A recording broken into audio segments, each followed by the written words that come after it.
Right now is one of the best times to be a cavalry main in Rise of Kingdoms history. So today I'm going to be sharing with you guys my updated cavalry guide because it is long overdue. But first, what's going on, guys? Cheers. Now, as you guys know, I'm a sponsored partner created with Rise of Kingdoms, so if you want more raw content, consider subscribing down below. But let's jump right in here, folks. With Achilles in the game and the reveal of Gangemchan behind us, today we have to talk about what are the best cavalry commanders in Rise of Kingdoms, not just in the end game, but also in the early game. And what does it even mean to be a cavalry main in Rise of Kingdoms? Well, by my definition, a cavalry main in Rise of Kingdoms is a player that uses more cavalry units in the open field than any other troop type, or a player who uses an equal amount of cavalry and another troop type but focuses all of their efforts on their cavalry equipment, their cavalry armaments, and things of that nature. And there's a few things that actually go into being a cavalry main. Of course, we have commanders, which we're going to talk about a little bit later in the video, but the first thing that we have to talk about is your civilization. And the reason that we have to talk about this is because this is the first major decision that you make in your Rise of Kingdoms journey. And as you can see, we have a ton of civilizations in the game right now, and in the very next update, the developers are going to be releasing a way by which you can choose the different buffs from different civilizations and still keep the aesthetic of the civilization that you want. So for example, your city could look like Ottoman Empire, but you could have the Arabia buffs here. And before we go any further, this is a great time for me to clarify that this video is for open field fighting. Now, we've got a couple of different options when it comes to the best civilization for open fielding as a cavalry main, and realistically it's going to come down to a couple of different factors. In the past, the Ottoman Empire civilization has been the best open field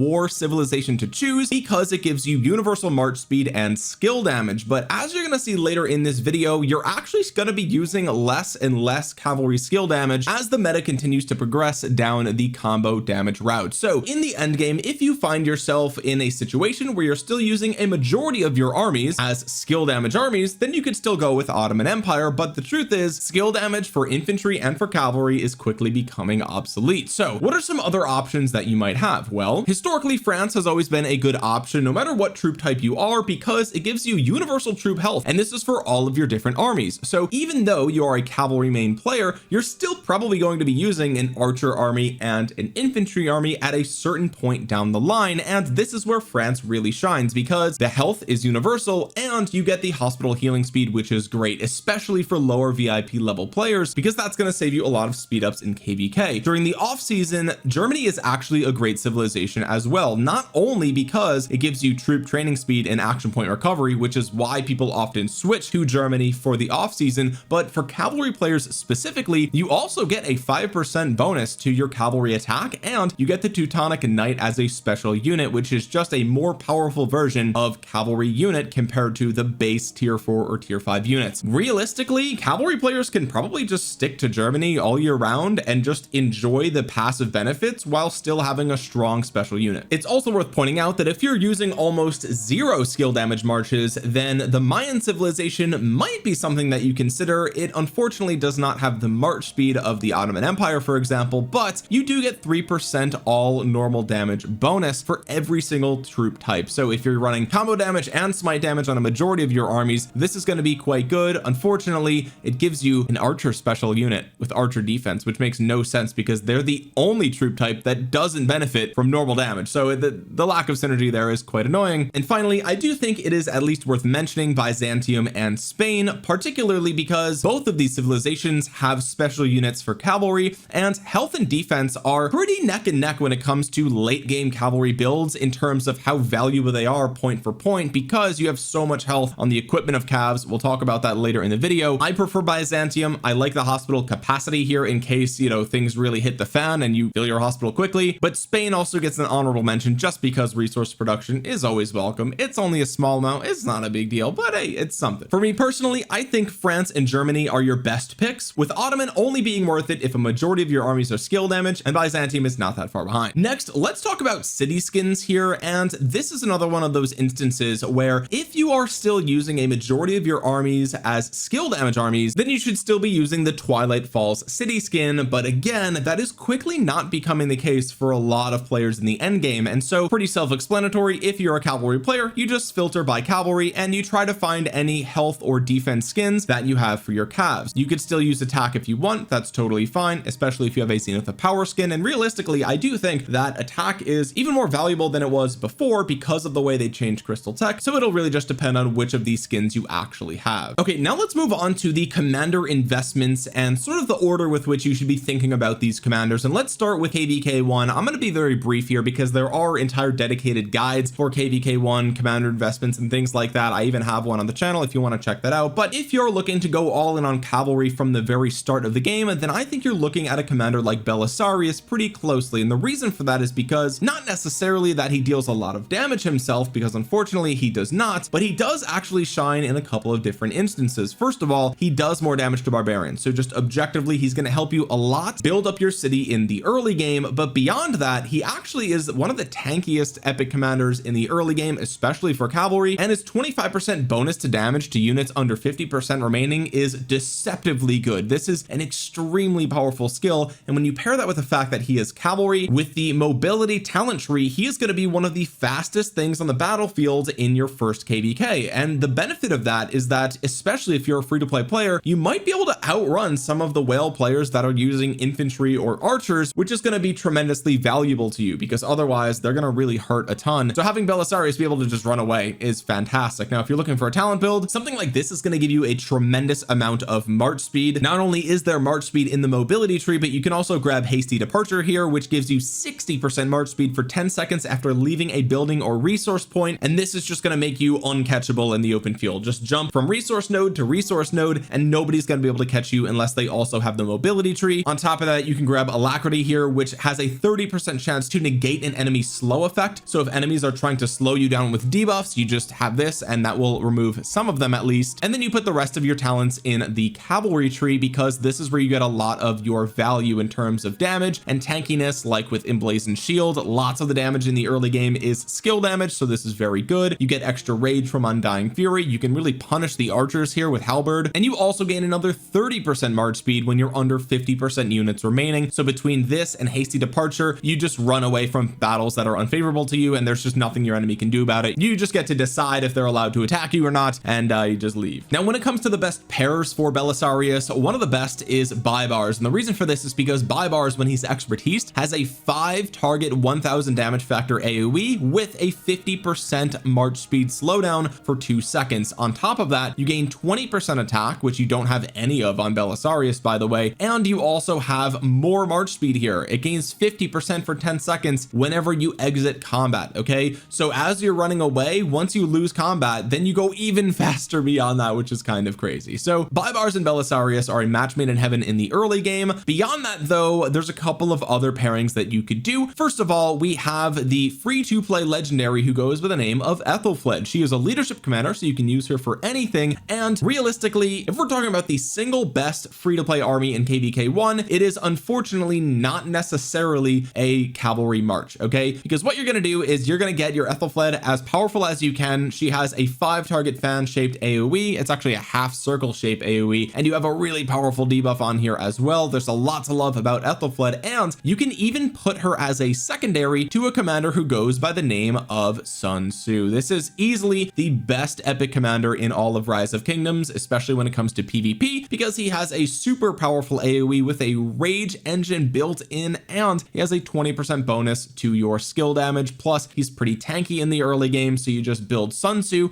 Ethelfled behind him, and really if you can fill it with infantry, that would be the best way to go, because these are the talents that you're going to be using for your Sun Tzu Ethelfled. Okay, you're just going to copy this, put 5 points into Feral Nature, 1 point over here into Snare of Thorns, 3 into Strong of Body, 3 into Double-Headed Axe, and grab 3 points in Fleet of Foot over here for the extra march speed, and you are good to go. But again, this is not necessarily a cavalry march, it just happens to be the best one for KVK1, and that's the section of the video that we're talking about. Now the final thing we have to talk about for KVK1 is of course our boy Minamoto. Okay, he is not free to play friendly, he is only obtainable through real money purchases, but he does happen to be a cavalry commander, and he is easily going to be one of the most powerful legendary commanders in KVK1. He is not only fast, but he actually hits like a truck, especially in the early game. He helps you level up your commanders, and really if you are able to get his skills to 5-5-1-1, I think that's a really good budget build for Minamoto. You actually can come in and skill lock him, so you can only upgrade the first 2. That's a great thing to buy in the early game if you are a spender. And realistically, you could pair him with somebody like Baibars, you could pair him with somebody like even Sun Sun Tzu as the secondary will do just fine here, or if you're spending a lot in the game, you could pair him with somebody like Cao Cao as the secondary. He's also going to hit like a truck in KVK1, and you're going to feel really good about that. When it comes to KVK2, you do have a couple of different investments that you can make here, but just understand that the investments you make in KVK2 are not going to last you a very long time, because at the end of KVK2 you're going to get an event that comes around called the commander swap event, and what that's going to let you do is take a legendary commander that you've invested in the early game and swap it for progress onto an end game commander. That way you can catch up to what the current meta actually is, and we'll talk about that later in this video. So just understand that any investments you make specifically for KVK2 are only ones that you should be making if you will be able to participate in the commander swap event. Otherwise, there are no season 2 legendaries that you should be investing in for Cavalry. Okay, none of them are meta in the end game, so just understand that when we talk about these things. But realistically, you have a couple of choices here for season 2. Of course, Saladin was the original season 2 open field cavalry commander. You can pair him with somebody like Minamoto if you have him, or you could pair him with somebody like Ethelfled as a secondary, Saladin being the primary, and that would be a really great way to go. But now these days we have commanders like Bertrand and Takeda as KVK2 commanders, and really Bertrand is probably the way to go here because he actually has a 600 damage factor AoE, but it's doubled because it's 2 combo attacks, so that's 1200 to 3 enemies, and they get a rage debuff here, which is nice. So you compare that, Saladin has 1400 to 1 target and a march speed reduction, whereas Bertrand is 1200 to 3 targets and a rage reduction, which is much better. Now of course you can pair Bertrand with Saladin if you can invest in both of them. You could also pair Bertrand with somebody like Takeda as well. And finally, technically we have to talk about Seong-Gye. Now he is somebody that really, he is a KVK1 commander, but you also can use him in KVK2 as well, and it's worth mentioning him because even though he's an archer, none of his kit really cares that much about being archers, right? I mean, yeah, you have a chance to gain archer attack, but nobody really uses him for that reason. They use him because he has a 50% bonus to skill damage with circular skill damage AoE. It's actually insane. His damage output is through the roof, and so really what you could do here is put your YSG behind a commander like Saladin or behind a commander like Minamoto, and in season 2 you're really just going to be using all cavalry, smashing them with whoever your primary is, and then the Seong-Gye behind him is just going to rain down arrows on everybody, and that's going to be a fantastic use of your sculptures in the early game. So I wanted to at least mention that as well. And then as I said earlier, after KVK2 you're going to get an event called the legendary commander swap event. This event is only around for 5 days, and this is easily the single most important event in your entire Rise of Kingdoms journey when it comes to being effective in the end game. And the reason for that is because this event lets you basically transition your progress from an older season 1 or 2 commander into a currently meta end game legendary commander of your choosing, and that's going to make a massive difference in your KVK3 and beyond, because let me tell you, the end game meta commanders in Rise of Kingdoms are way stronger than the season 1 and 2 commanders you've been using throughout the early game. Now you can only do this twice,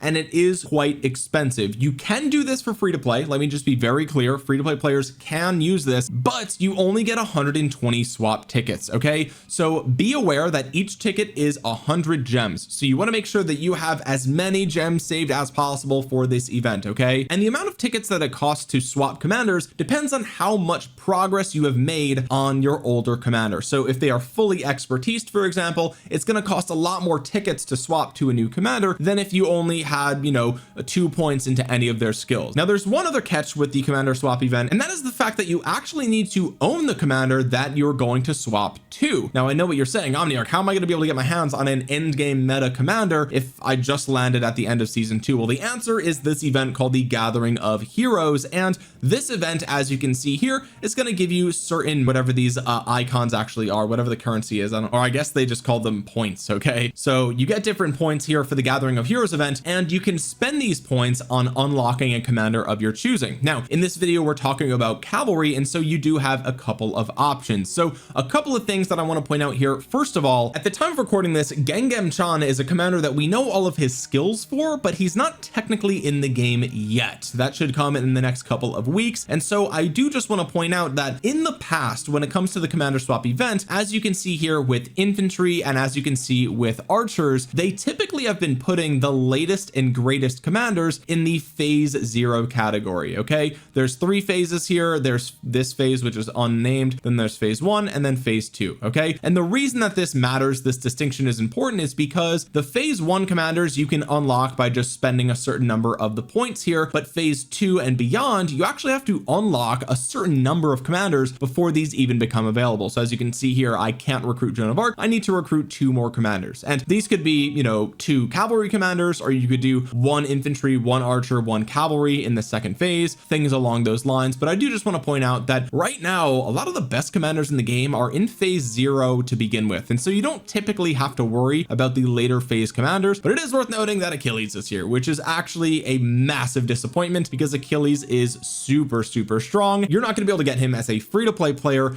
during the commander swap event. You're going to have to wait for him to come around either in the Wheel of Fortune, which he probably won't arrive here, or you're going to have to get him from the legendary tavern when he does eventually arrive here. Okay, I don't think he's in here yet, but one day he might be. I think it's very likely. So okay, with all of that being said, now that you understand the commander swap event, which commanders should you be choosing here as a cavalry main? Well, the answer is abundantly clear. It's King Arthur. You know it, I know it, everyone knows it. If you look at his kit here, he is easily one of the strongest cavalry commanders in the entire game right now. He is just so good, either as skill damage or as combo damage, which is really what you're going to be building towards in the long run. And really, he's the best one in phase 0, and it's not even close. He is way better than everybody else in phase 0. The only other ones that sometimes see open field play are William I and Attila, but really William is used way more than Attila even, and William is not worth getting as your first cavalry commander because he's much older and his damage output is way lower than that of King Arthur. Okay, in fact, you can't even really use William effectively in the open field anymore without King Arthur doing a lot of the heavy lifting. All right, so that's going to be your best choice. When it comes to the second commander that you're going to unlock here from the commander swap event, like I said, Wales absolutely should get their hands on Achilles, but most players are not going to be able to do that. So realistically, you're only left with a couple of options. First of all, if you want a great pair for your King Arthur, then you've got 2 choices in the leadership section. Actually, you have Philip II or you have Hector. Now Hector is one of those commanders where he's single target damage, so we don't know how well he's going to age, but he is actually super tanky, gives you nice march speed, really strong single target combo hit, and a small debuff to all of the enemies. I think he's actually a really solid pair for King Arthur. But if you want to go the instant proc route, you can go with Philip. Now Philip himself is going to output a little bit less damage, but he does have a really strong all damage bonus here on the 3rd skill. He also has AoE instant proc damage, which is on the low end in terms of damage factor, but it's still nice, and there's a rage reduction here built in. He's a little bit more of a glass cannon compared to Hector, so just keep that in mind. He has only attack and march speed for cavalry as opposed to Hector giving you a bunch of health and defense here. Hector also has more stats objectively. He has 40% versus Philip's 35%. So really, both of these commanders are great choices. Both of them are in phase 0. I'm personally leaning a little bit more towards Hector, if I'm being completely honest with you guys, because he also has an instant proc combo damage. Now it's only 400 to 1 target, but those combo attacks can trigger other things like your talents and things of that nature. So really, I like the Hector choice here a lot, but Philip is one you could go with as well. Now on another note entirely, okay, you might want to use this opportunity to pick up Emperor Qin. Now I know that Emperor Qin is not a cavalry commander, but he is the strongest commander in the game right now. Okay, and at some point you're going to be running an archer march, and so while you're here, if you can, I would try to get your hands on him. Of course, he would not pair with King Arthur. You would pair him with somebody like Seong-Gye, like we talked about earlier, or you would eventually pair him with somebody like Zhuge Liang or whoever the future archer commanders are that come out later down the line. But those are some of the best choices to pick. If you can only get one and all you care about is cavalry,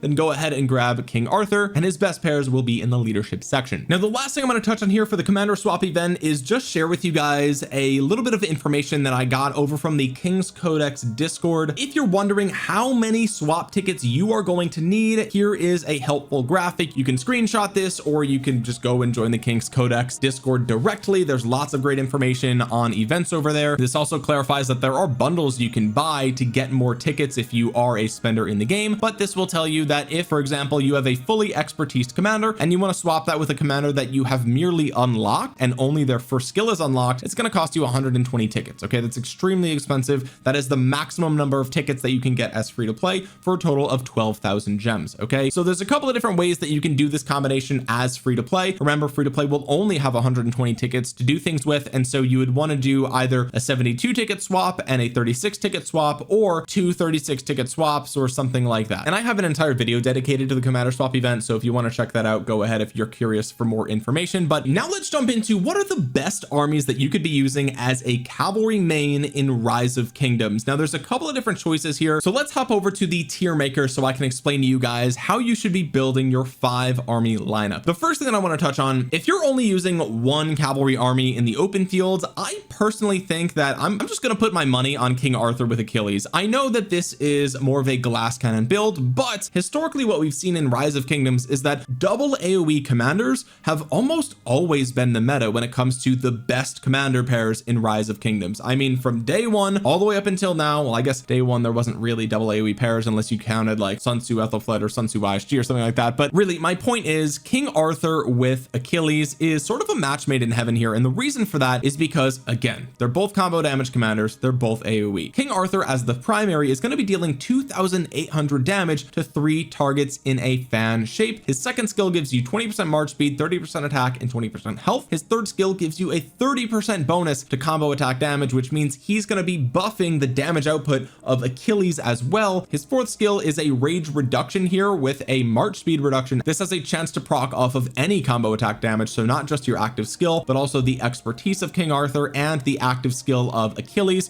which is a 2,000 damage factor, 5 target AoE with march speed reduction. Here you've got 40% attack and 10% health with another 20% march speed. So when we look at the stat distribution for these commanders, what you'll find is that you have 70% attack across both of them and 30% health with 40% march speed. Again, it's a little bit glass cannon because it is so heavy into the attack stat, but at least you do have some health there. And also the third skill on Achilles makes you take 5% less damage, just period, and any skill damage, combo damage, and counterattack damage is reduced by 15%. And when you reduce up to 2,500 of this, you are going to cast your active skill from Achilles again. The fourth skill gives 10% bonus to normal damage, which is going to buff your combo damage and the active skill on your King Arthur as well. So lots of synergy, as you guys can see here. And finally, when you cast your active skill with Achilles, you're going to get a 10% bonus to rage speed and attack. This stacks up to 2 times.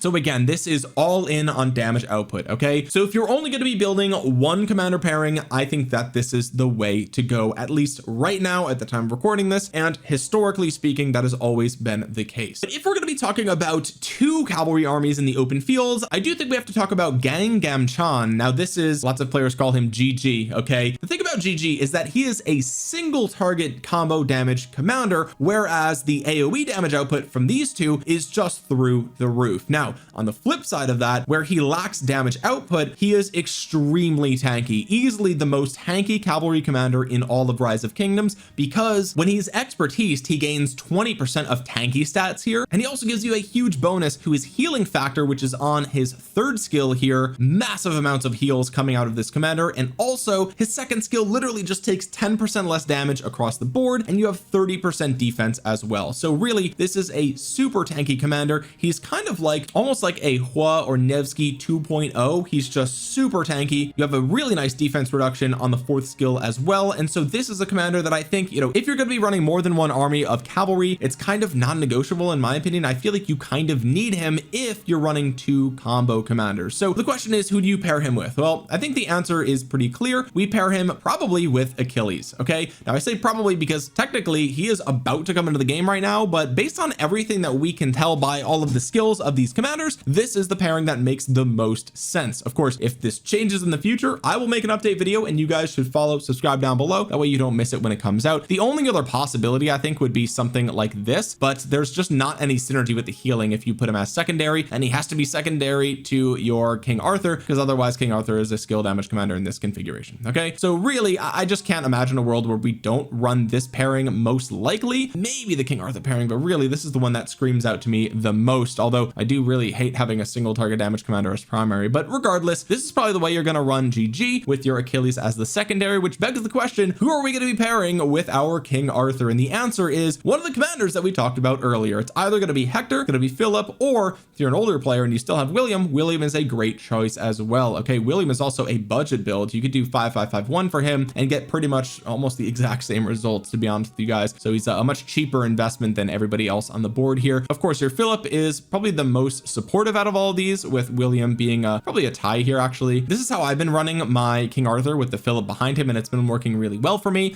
It also works better than the William secondary, but that's just my anecdotal experience. I'm really thinking about putting a lot of sculptures into Hector just so I could run these two, because I am willing to bet that this is probably the best way to run these commanders at the time of recording this video, purely because Hector is just, I mean, first of all, his active skill actually deals damage, which you don't see from Philip. He's only got a 2-second buff. Beyond that, he also is just really tanky. And if we look at, you know, King Arthur's kit, yes, he has 20% health, but really nothing else about him is tanky. And so the tankiness of Hector, just lending that to your King Arthur, I feel like is really quite good. But again, if you have the Philip, it probably isn't that much better. Like, he probably could just run the Philip. Even though this is a glass cannon march, it does typically work pretty well if you have decent gear. So that's kind of how I'm thinking about this. Okay, if you're going to be running 2 cavalry marches in the open field, you're probably going to be doing this. Now, one other thing that I want to mention here that is extremely relevant, especially for players that are a little bit older and you've been playing the game for a long time, if you do not have 2 combo damage armies already and you don't have the sculptures to invest in somebody like GG, one thing that you could do is you could absolutely just run these commanders, keep them together, and then you could run something like your Hua with Joan, and that's just how you're going to run them. Right now, Hua with Joan is definitely old. It doesn't perform nearly as well as it used to. It's completely outdated, unfortunately. But again, if you're only running 1 combo formation, then you really have to run skill damage on the second one. So it's like, okay, well, what do? You're probably going to do this. That seems like the safest route to go here. Some people have even been talking about like a Joan Philip as a glass cannon march. I was not able to get that to work from my own experience, but some people swear by it, so you could try that if you want to. But this is probably the safest way to go. Just understand that this march is much worse than your other march up here. Okay, now the other thing that I want to talk about, and I'm going to just move this down because I do think that realistically you're probably not going to be doing that. You're probably going to be doing something like this. This is definitely a better 2 army lineup than the one with Hua Joan, but I do want to say that, you know, realistically you are going to be using other commanders that aren't cavalry, right? And so really some of the priorities here should be, like I said earlier, Emperor Qin with YSG or Emperor Qin with Zhuge Liang. Now Zhuge Liang is probably a better choice overall in terms of just tankiness, and especially if you're lower on stats like a free-to-play player or something like that. But if all you care about is damage output, there's no denying the fact that the Emperor Qin with YSG is like the single highest damage output army in the entire game right now. Okay, so you definitely want to be building out an archer march at some point in your Rise of Kingdoms journey, even as a cavalry player. And beyond that, you are also going to want an infantry march. Now, if you're going to stray away from cavalry, do you do archers first or infantry first? Well, it depends on when you're watching this video, but if you're watching it around the time that it comes out, archers are a better investment than infantry right now. And the reason is because in January of 2026, we should be getting new infantry commanders. And so any investment that you make in infantry right now might be power crept in just a couple of months. But if you are investing in infantry at this exact moment, you're going to be running your Bai Qi with Liu Che. This is my only army that comes even somewhat close to my Emperor Qin YSG. It just hits like an absolute truck, and that's mainly because this has my best gear, it has my best armaments, and it still doesn't perform as well as this army, right? So just keep that in mind. Like, this is really strong, but it's not on the same level as my Emperor Qin with YSG, for example. Okay, but again, if you're going to be investing in an infantry army, it's going to be this: Bai Qi primary, Liu Che secondary. I like Liu Che a little bit better as a complete package, but Bai Qi does hit a little bit harder, so we'll have to see which one of those two actually gets benched with the upcoming release of the next infantry commander. Now, one other thing I want to mention, and I didn't touch on this because this is really just speculation, but David has actually come into the game as well, and David is a AoE combo damage commander, but he is a garrison commander, and so really a lot of his skills don't work in the field, but he is an AoE combo commander. And so like, really, if you didn't care about one of your armies being super slow, you could actually even try to do something like this, and like, yeah, your King Arthur is going to be super slow,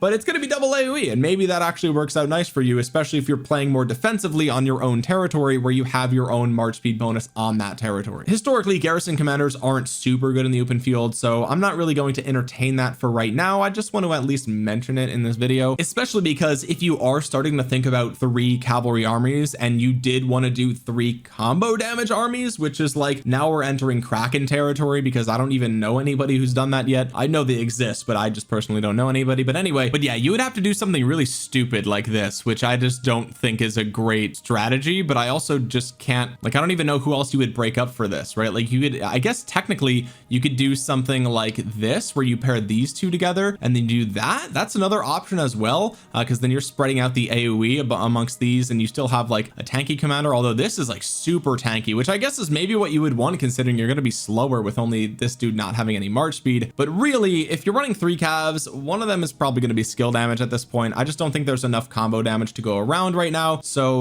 let's go ahead and just bring back the Hua with Joan, and that's probably going to be your safest 3 army lineup right now for cavalry, unfortunately. When it comes to talent builds for your combo commanders, by the way, this is going to be the talent build that I'm going to recommend to pretty much everybody, and that's because you get 12% less skill damage taken within Blazing Shield, which is super good. You also get 3 points in Undying Fury. You also put 3 points in Halberds, so you can really focus down those archers and get the best trades as possible. You also put 5 points into Iron and Steel for extra combo attacks, so you can trigger more things. You also put 2 points into Impenetrable because it gets you a little bit more tanky, under 50%. Really, if you wanted to, you could do a build like this where you actually get an extra 3% march speed over here. This would be a build that I would use if I was going to pair with somebody like David, right? David as a secondary is not somebody that I would love to do as a secondary, but you know, this just gets you a little bit extra march speed that you're really going to need for that march. I know that they're cavalry, but one commander not having any march speed at all is super slow, so you could consider something like this, and you also get 3% attack along the way. Okay, finally, let's talk about your equipment progression in Rise of Kingdoms. And as you can see right here, this is kind of like your starter build in Rise of Kingdoms when it comes to cavalry. Okay, you're going to get the blue pieces for the chest, helmet, gloves, and boots, and then you're going to run the 2-piece Vanguard set for the weapon and the legs. Okay, that's going to give you a 2-piece set bonus. You're also going to get a 2-piece set bonus from the windswept items, and then you have some nice defense on the helmet there, the expedition helmet. From there, you can replace your chest piece for the Dark Lord's blessing, and then you can also replace the gloves and the boots. Those you should probably replace at the same time, because that's when you're going to lose the 2-piece set bonus for the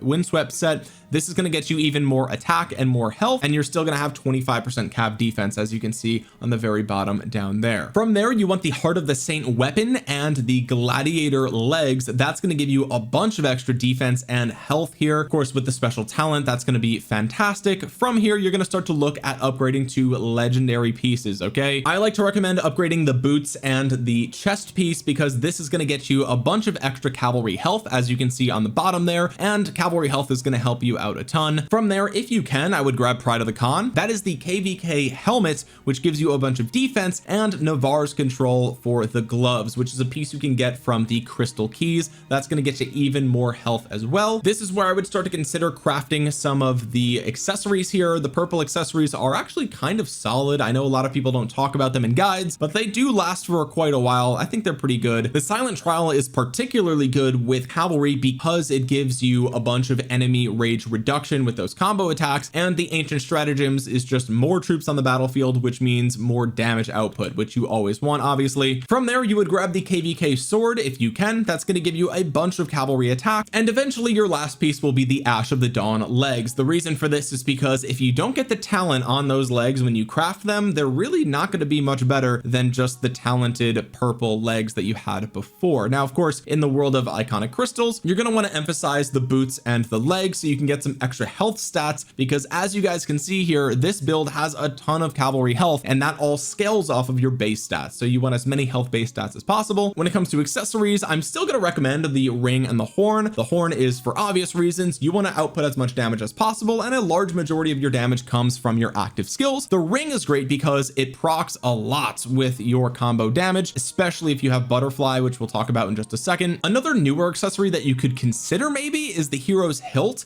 This has a higher probability of occurring than the ring, but it's a smaller bonus, and it stacks up to 5 times, so you can get a really nice bonus from this. But the problem is that you have to stay in combat, and you have to really get this a ton. So the hero's hilt is only something that I would even consider if you were going to be like a garrison leader, or if you do have the butterfly effect armament, or special inscription I should say, which most people do not have. So to keep it simple, I would still probably just rely on the Ring of Doom and the Horn of Fury. And of course, the Greatest Glory gets an honorable mention as something that is just a flat bonus to all types of normal damage, so you can move this from your cavalry to your infantry later down the line and still get some nice bonuses there. Okay, now the final thing we're going to talk about is your formation. And for cavalry in the early game, you're not going to have formations, but of course, if you are using skill damage with your formations, then you're going to do wedge, and later in the game you're going to be using the combo damage commanders like King Arthur and Achilles, so you're going to go for the Delta formation. Over the next couple of months, the developers have been pretty transparent that there's probably going to be a new combo damage formation at some some point in the next like 6 months. We don't know anything about that, if it's going to be good, if it's going to be for open field or rally or garrison, or if they change their mind. So stay tuned to the channel if you want more information about upcoming formations. But at the time of recording this, the Delta formation is easily the best formation for Cavs. It's not even close. This is one of the best formations in the entire game right now. So if you can pick up Thrasher from the KVK shop, that is going to be the easiest special inscription that you can get on your armaments.